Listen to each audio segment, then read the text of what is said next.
The two countries I chose to research for the semester are Tahiti and New Zealand. Tahiti is the largest island in the French Polynesia, with a little under 190,000 inhabitants.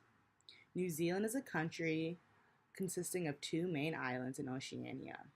Both are very popular among tourists. However, I know that when tourists do travel to these places, they know so little about the actual history of the place. So, with my desire to want to visit each of these places one day, I took it upon myself to do my own research.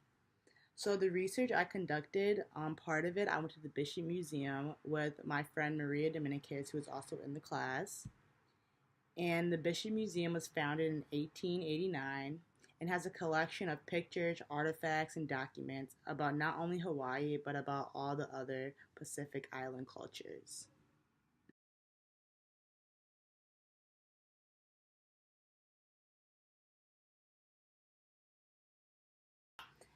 At the Bishop Museum, I learned a lot about each of my countries. The first thing I learned is that Tahiti is actually considered a society island. That means that it is situated in central eastern Polynesia. The island is also very volcanic by origin. Eastern Polynesian islands are more isolated and lack diversity of plants and animals found in the West.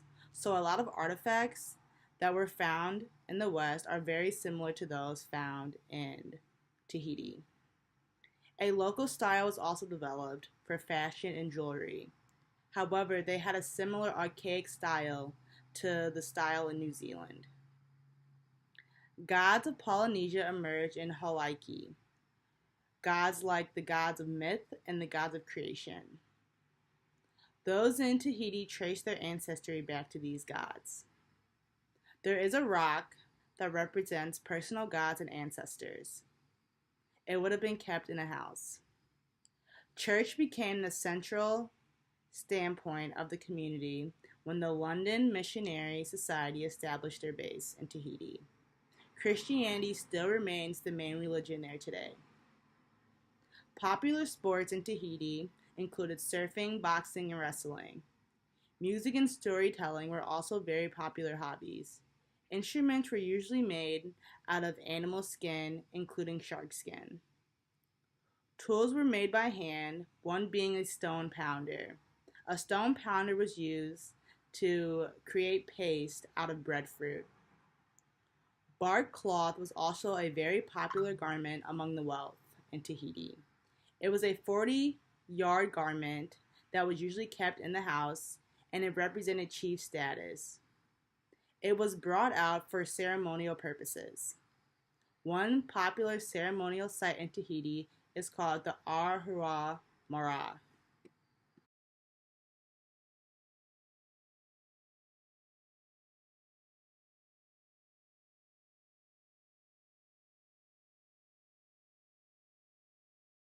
Hawaii and New Zealand have a very close relationship.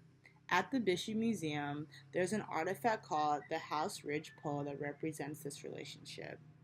New Zealand can also be referred to as Aotearoa. It was the last major Pacific island to be discovered and settled by the Polynesians. Sweet potatoes were the staple food because they could handle the new climate. Eastern Polynesia has four gods, and their names are Tane, Tangaroa, Rango, and Tu. Kororos are ancestral guardians that are placed in the meeting house. Teko Tekos are carved figures representing chiefly ancestors. Each society in the Eastern Polynesian developed its own style of ornaments using local materials. New Zealand's were green stones, which at the time were traded very extensively. Jewelry was usually made from animal parts, earrings from shark teeth or whale teeth, necklaces from dog fur. There is a breed of dog that is now extinct because of this practice. I found that very interesting considering I never thought of a dog to ever go extinct. Tattooing was also a very popular practice. It represented coming of age, beauty, rank, or status. It is also still practiced a lot today. An ancient form of art in New Zealand was called Rangora, and it is also known as plate work basketry.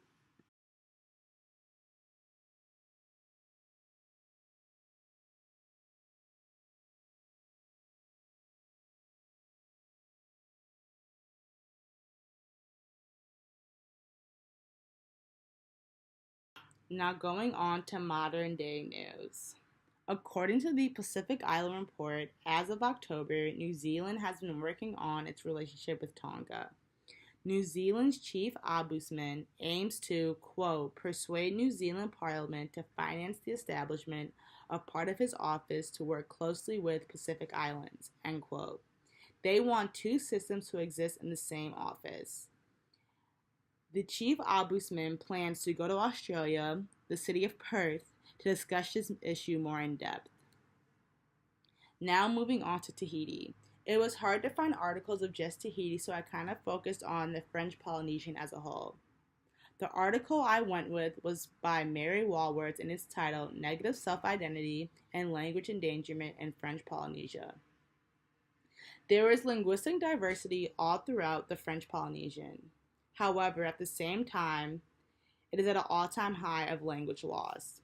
Quote, unique in French Polynesia is that these negative linguistic attitudes are a reaction not to dominance of a major language, but to the dominance of one indigenous regional language that has been singled out as a priority language that itself is endangered.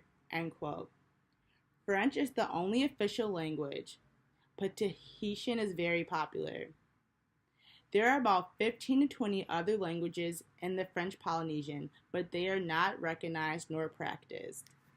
90% of people, according to Walworth's article, speak Tahitian fluently, and speaking their heritage language is at an all-time low.